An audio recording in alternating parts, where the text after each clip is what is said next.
Hi friends, I Mahesh, educator and Unacademy యాప్ని ఫ్రీగా download చేసుకోండి. డిస్ప్లే మీద కనబడుతున్న ఈ లింక్ని కింద డిస్క్రిప్షన్ బాక్స్లో ఇవ్వడం జరిగింది. ఆ లింక్ని మీరు క్లిక్ చేయడం ద్వారా మమ్మల్ని ఫాలో చేయవచ్చు. అండ్ మేము అర్థమెటిక్స్ అండ్ రీజనింగ్ నుంచి ప్రతి టాపిక్ పైన షార్ట్కట్స్తో కూడిన ట్రిక్స్ని అప్లోడ్ చేయడం జరుగుతుంది. ఛానల్ యొక్క అప్డేట్స్ని పొందాలనుకుంటే సబ్స్క్రైబ్ బటన్ పైన క్లిక్ చేయండి, పక్కనున్న బెల్ ఐకాన్ పైన క్లిక్ చేయండి. మనకు ఒకటే ఒక ఫార్ములా అండి, బేసిక్గా సరాసరి. ఇంగ్లీష్లో మనం దాన్ని యావరేజ్ అంటాం. యావరేజ్ ఈక్వల్ టు రాసుల మొత్తము బై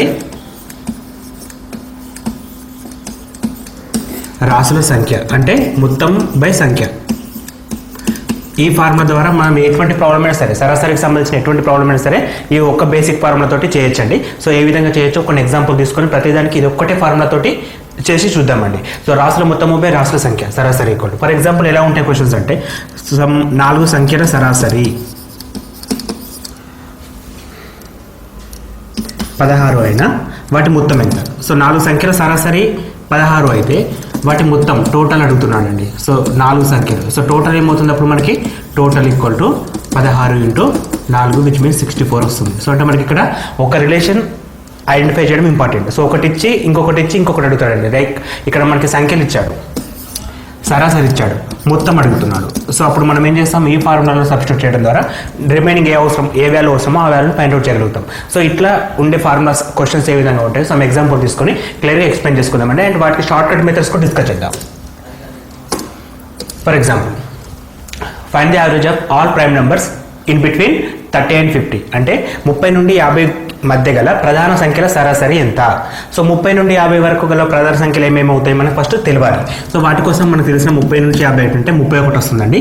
దాని తర్వాత 33 రాదు, 35 రాదు, 37 అండి ప్రధాన సంఖ్య. 39 అంటే 13 మూల 39 కాబట్టి కాదు.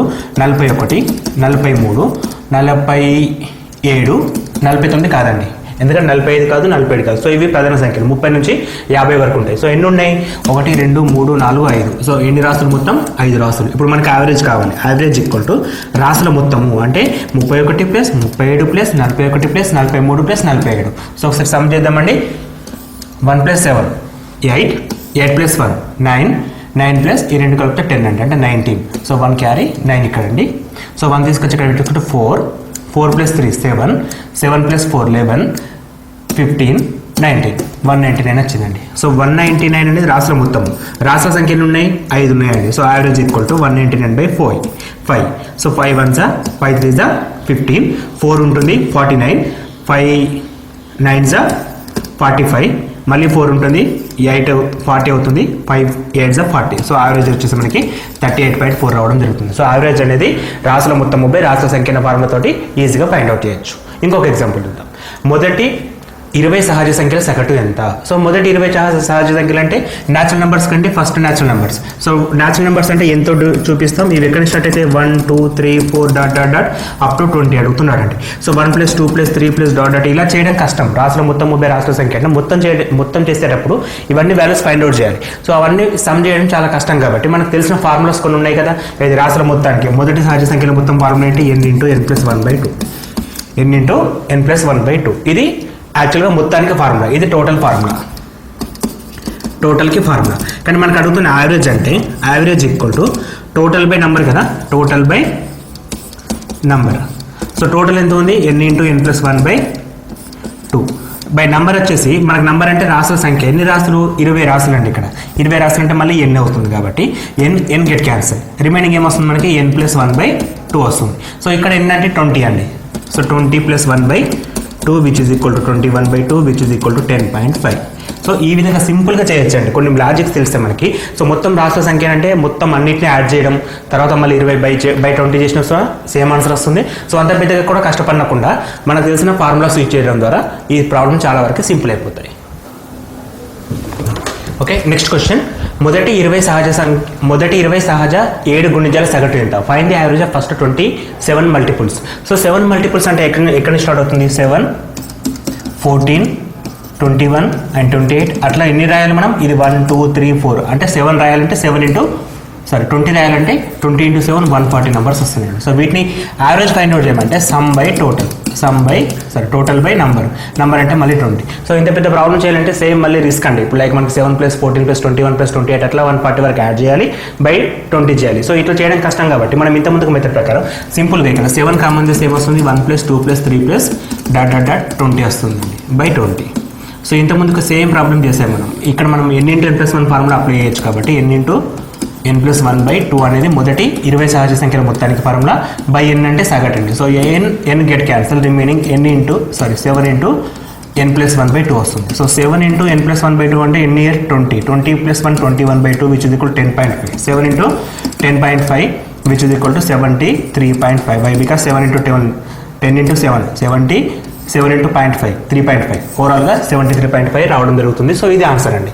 సో మనకి ఇట్లా ఫార్ములా స్విచ్ చేస్తే ఈజీ మెథడ్లో సాల్వ్ చేయొచ్చు. నెక్స్ట్ క్వశ్చన్ ఏంటంటే the average of 5 consecutive add numbers is 27. Find the greatest number of them. 5 వరుస బేసి సంఖ్యల సగటు 27 అయినా వాటిలో పెద్ద సంఖ్య ఏది? సో ఇటువంటి క్వశ్చన్ చేయాలంటే కీ పాయింట్స్ అండి. ఇక్కడ వరుస అనేది కీ పాయింట్, ఇక్కడ వరుస అనేది కీ పాయింట్. సో వరుస సంఖ్యలు ఉన్నాయి కాబట్టి మనము ఎట్లా తీసుకోవచ్చు అంటే నంబర్స్ 1 2 3 4 5 నెంబర్ తీసుకుంటామండి. ఇక్కడ బేస్ సంఖ్యలు అంటే మిడిల్ నెంబర్ 5 అనేది బేస్ సంఖ్య కదా, 5 అనేది బేస్ సంఖ్య. ఇక్కడ బేస్ సంఖ్యలో ఓకే, ఇక్కడ 5 అనేది బేస్ సంఖ్య కాబట్టి సగటు ఏమవుతుందంటే మిడిల్ నెంబర్ అవుతుంది. సో సర్ సంఖ్యలు ఉంటే ఏ విధంగా ఉంటుందో దీని తర్వాత చూద్దాం. సో బేస్ సంఖ్యలు అంటే ఇక్కడ 5 అనేది బేస్ సంఖ్య కాబట్టి సగటు మధ్యలో పదం అవుతుంది. సో సగటు మధ్య పదం వచ్చిన తర్వాత వరుస బేస్ సంఖ్యలు. సో ఇది 25, ఇది 23, ఇక్కడ 29, ఇక్కడ 31. సో పెద్ద నెంబర్ ఎంత అంటే 31 తీసుకుంటాం. సో చిన్న నెంబర్ ఏంటంటే 23 తీసుకుంటాం. సో ఏది అడుగుతా చేస్తాం, వాటి లబ్ధం అడుగుతూ లబ్ధం కూడా చేయొచ్చు. ఇక్కడ 5 అనేది బేస్ సంఖ్య కాబట్టి ఈ విధంగా తీసుకున్నాం. ఫర్ ఎగ్జాంపుల్ 4 వరుస సరి సంఖ్యలు ఇస్తాడండి అప్పుడు. సో 4 వరుస బేసి సంఖ్యలు ఇచ్చినా సరే, 4 వరుస సరి సంఖ్యలను ఇచ్చినప్పుడు వాటి యావరేజ్ అంటే 1 2 3 4 నెంబర్స్ ఉంటాయి. యావరేజ్ ఎప్పుడైనా సరే మధ్యలో ఉంటుంది, అంటే 2కి 3కి మధ్యలో ఉంటుంది. ఇది 27 అయితే దీని మధ్య పైన ఉండే సరి సంఖ్య ఏంది 26, కింద ఉండే సరి సంఖ్య 28. సో ఇది 24, ఇది 30 కావడం జరుగుతుంది. సో ఈ విధంగా చేస్తాం. అది సరి సంఖ్య ఇచ్చినప్పుడు ఇక్కడ బేస్ సంఖ్య కాబట్టి మిడిల్ నెంబర్ తీసుకుంటాం. ఈజీ మెథడ్లో ప్రాబ్లం సాల్వ్ అయిపోతుంది. నెక్స్ట్ ఎగ్జాంపుల్ 25 రాశుల సగటు 18, అందులో మొదటి 12 రాశుల సగటు 14 మరియు చివరి 12 రాశుల సగటు 17 అయినా 13వ రాశి ఏంటి? సో మొత్తం 25 నెంబర్స్ ఉన్నాయండి. సో టోటల్గా 25 నెంబర్స్ ఉన్నాయి. ఇవి 25 ఉన్నాయి. వీటి యావరేజ్ ఎంత ఇచ్చాడు? 18 ఇచ్చాడు. సో ఇక్కడ మన టోటల్ వచ్చేస్తుంది. ఇది ఫస్ట్ మెథడ్. అండ్ వీటి లోపల 12 మొదటి 12 రాశుల సగటు 14 ఇచ్చాడు, చివరి 12 రాశుల సగటేమో 17 ఇచ్చాడు. సో మిగిలిపోయిన నెంబర్ అంటే 13th రిజల్ట్ కదా ఇది, ఎందుకంటే 12 + 12 24 - 25 అంటే ఒకటి ఉంటుంది, అది మిడిల్ది. సో ఈ 13వ రాశి ఏంటి అని అడుగుతున్నాడు. సో దీన్ని 2 టైప్స్లో చేయొచ్చండి. జనరల్ మెథడ్ ఏంటంటే 25 × 18 ఫస్ట్ స్టెప్. 25 × 18 టోటల్ చేస్తుంది. ఈ మొత్తంలోకి 12 × 14 + 17 × 12 చేసేసి మైనస్ చేస్తే రిమైనింగ్ నెంబర్ వస్తుంది. ఎందుకంటే మొత్తం అనేది ఎప్పుడు మారదు కాబట్టి 25 × 18. సో 18 × 25 అంటే 25తో చేసినప్పుడు సగంలో సగం చేస్తాం కాబట్టి 18లో సగం 9, 9లో సగం 4.5, పక్కన 0 00 అంటే 450 వస్తుంది. ఇది టోటల్. సో ఇక్కడ 12 × 14 చేయాలంటే 12 × 14 ఇది 28, ఇది 14 అండి. సో 168 ఇక్కడ వచ్చేస్తుంది. నెక్స్ట్ 17 × 12 చేస్తే 34 వస్తుంది అండ్ 17 204 వస్తుంది. సో ఇక్కడ మనకి 20 + 168 ఎంత వస్తుంది? మనకి 72, 372 వచ్చేసింది. సో టోటల్ అంటే 372 - 450 చేసినప్పుడు మనకి 78 వస్తుంది. ఇది రిమైనింగ్ ఆన్సర్. సో మనకి కావాల్సిన ఆన్సర్ ఎంత? 78 అంటే 13వ పదం 78 అండి. సో ఇంత పెద్ద క్యాలిక్యులేషన్ తీసుకోవడం కూడా టైం పడుతుంది. సో కొంచెం స్మార్ట్గా థింక్ చేస్తే, కరెక్ట్ ఆలోచిస్తే యావరేజ్ అనేది 18 ఇచ్చాడు. సో ప్రతి నెంబర్కి 18 ఉండాలి, అప్పుడు యావరేజ్ అనేది 18 వస్తుంది. ఇక్కడ కొన్ని తక్కువ ఉంది. ఎంత తక్కువ ఉందో చూద్దాం. సో మనకి 12 ఇచ్చాడు, ఫస్ట్ 12 రాశులకేమో 14 ఇచ్చాడు. అంటే ఎంత తక్కువ ఉంది?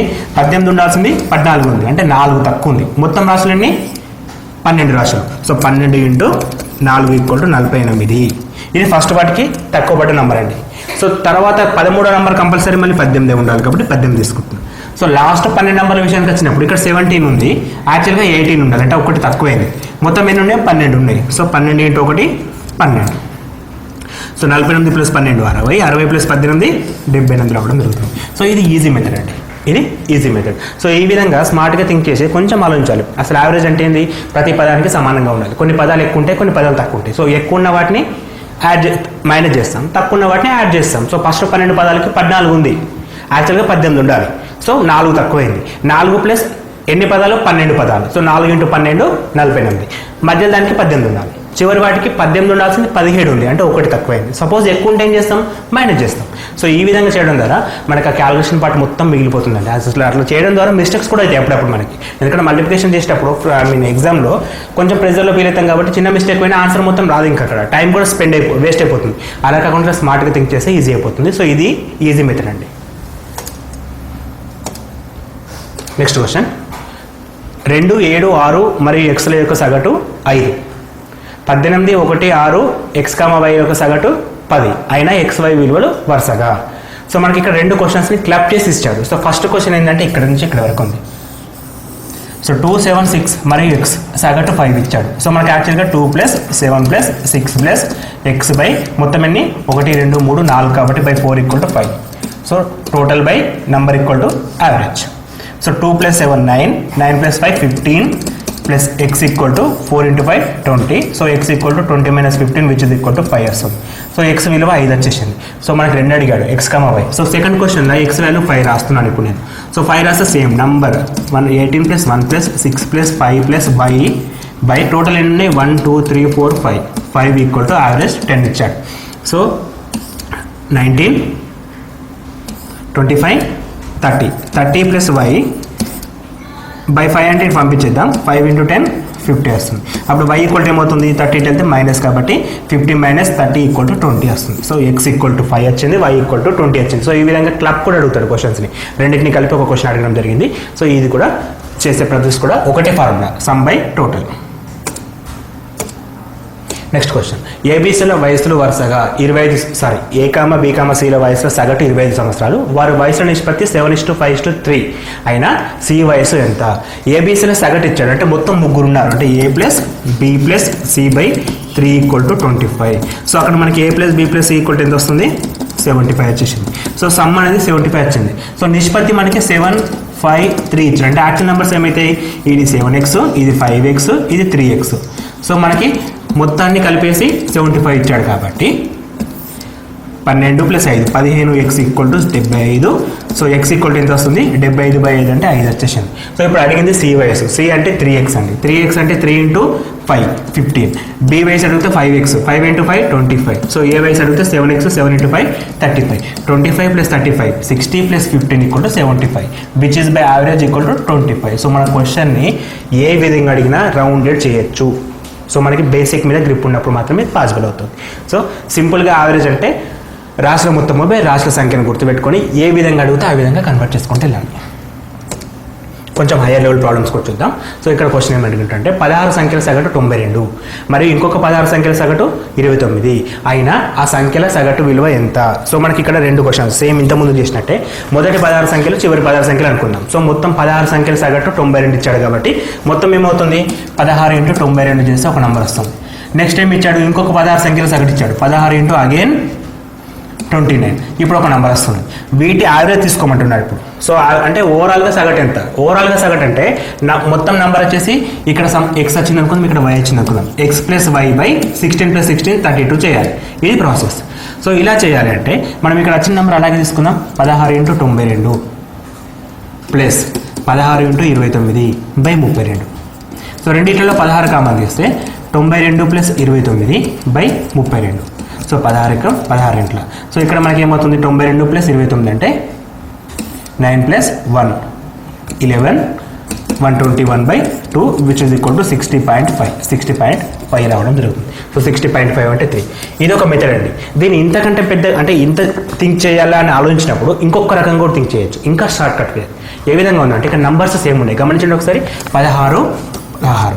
సో రెండు సంఖ్యలు సమానంగా ఉన్నప్పుడు సగటు ఏమవుతుందంటే ఓవరాల్ సగటు వీటి యావరేజ్ అయిపోతుంది, వీటి యావరేజ్ అవుతుంది. సో యావరేజ్ అంటే ఎంత? 92 + 29 121/2 విచ్ ఇస్ ఈక్వల్ టు 60.5. అంటే విత్ ఇన్ మనకి ఒక 3-4 సెకండ్లో కూడా ఆన్సర్ చేయొచ్చు. క్వశ్చన్స్ బాగా ప్రాక్టీస్ చేయాలి. ఎగ్జాంపుల్స్ ఎక్కువ ప్రాక్టీస్ చేయడం ద్వారా ఎగ్జామ్లో మనకు టైం సరిపోవట్లేదు అంటాం కదా, ఆ ప్రాబ్లమ్ని ఓవర్కమ్ చేయొచ్చు. So practice make man perfect అంటే దాని మీనింగ్ ఇదండి. మనం ఎక్కువ ఎగ్జాంపుల్ చేయడం ద్వారా మనకి ఎక్కువ క్వశ్చన్స్ని తక్కువ టైంలో అటెంప్ట్ చేయొచ్చు.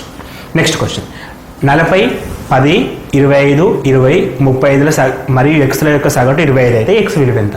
సో సేమ్ బేసిక్ మెథడ్ కాబట్టి sum by number equal to average. So some అంటే 40 + 10 50, 65, 85, 90, 120. 120 ప్లస్ ఎక్స్ బై నెంబర్ ఎంత ఉంది? 1 2 3 4 5 6 ఉంది. యావరేజ్ ఎంత ఇచ్చాడు? 25. So X value find out చేయాలి. సో ఇప్పుడు మనకి 6 × 5 150. 120 ప్లస్ ఎక్స్ ఈక్వల్ టు 150 వస్తుంది. సో ఎక్స్ ఈక్వల్ టు ఎంత? 30 రావడం జరుగుతుంది. So X equal to 30. ఒక నిమిషం మనం ఒకసారి చేద్దాం. ఇవి 50 అండి, ఇవి 60, 110, 110 ప్లస్ 20 130 అండి ఇక్కడ. So total 130. ఇది 130 అంటే ఇక్కడ మనకి ఎక్స్ విలువ 20 రావడం జరుగుతుంది. సో మనం యాడ్ చేయడం ఇక్కడనే ప్రాబ్లం అవుతుంది. మెథడ్స్ ఓకే, కాకపోతే సింప్లిఫికేషన్లో ప్రాబ్లం చేస్తాం మనం. సో ఆ సింప్లిఫికేషన్ ప్రాబ్లమ్ని రెడ్యూస్ చేసుకుంటే సరిపోతుంది. సో ఆన్సర్ అనేది 20.